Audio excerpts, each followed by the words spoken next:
Hello everyone, it is I, Mike V. Welcome back to Casino Gambling Explained. Hope you are having a wonderful day today. Recently, I made a video discussing my general guidelines on how to prepare your gambling budget for your next casino trip. For this episode, I want to share step-by-step how I budget a typical video poker session. You may choose to copy this method for yourself if you'd like, or you can modify it to suit your needs. Be sure to watch until the end for a special announcement. Now let's get straight to it. Based on my normal trip budget, I tend to divide my play into $20 sessions. The game is almost always a low volatile single-hand video poker game at 25-cent denomination playing 5 credits, usually jacks or better or bonus poker. My goal is to try and double that $20 into $40 or lose the entire $20 trying.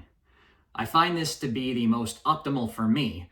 It usually allows for a decent length of play for that session while not being too long that my shoulders, hands, and arms start hurting from all the button pushing.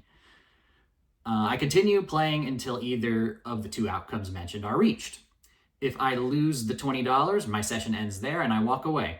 I then take a short break before my next session.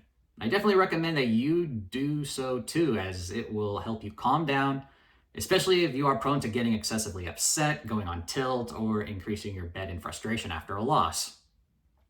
Now, if I succeed at doubling the $20 into $40, I will play off any excess balance with the idea of stopping once I'm down to $40. Usually when I reach my goal, I exceed it, sometimes by a few bucks, sometimes by much more. If, for example, I hit a full house and it brought my credit meter up to, say, $45, then I will play down to 40 or try to increase it to 60. I set a stop loss at 40, guaranteeing that I will end that session with a win. And if I continue winning and exceed $60, then I will try for $80 and set a higher stop loss, and so on. Even after cashing out a winner for the session, it is also still important to take a short break. It keeps you focused and grounded in reality, helping to prevent you from going crazy off the emotional high of a win. Be sure to put away a portion of your winnings so you can at least go home with some money no matter what happens in any future sessions. So that is basically how I manage my bankroll for video poker. I would then repeat the process for the next session. Now, if you play with a bigger budget than I do and $20 is too small for a session, you can certainly increase it. For $100 sessions, you can play jacks or better or bonus poker at $1 denomination and follow the same instructions. Just work with multiples of $100 instead of multiples of 20. If you are someone that enjoys higher volatile video poker games such as double-double bonus, I recommend doubling the session budget. That would mean $40 at 25-cent denomination and $200 at $1 denomination.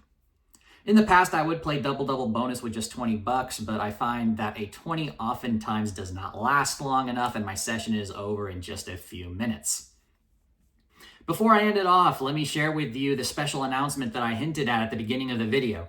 For those of you new to my channel, I host a weekly live stream called the Monday Mic Drop, where I discuss gambling news, talk about recent casino trips, and answer viewer questions.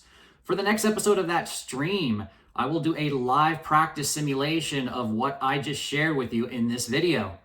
Be sure to tune in to watch and chat with me. That will be on Monday, December 9th, 2024 at 7 p.m. Eastern.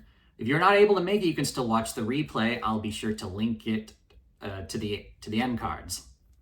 If you enjoyed the video, be sure to give it a thumbs up, subscribe to the channel, share this video with others, and ring the bell to be notified once I release my next video.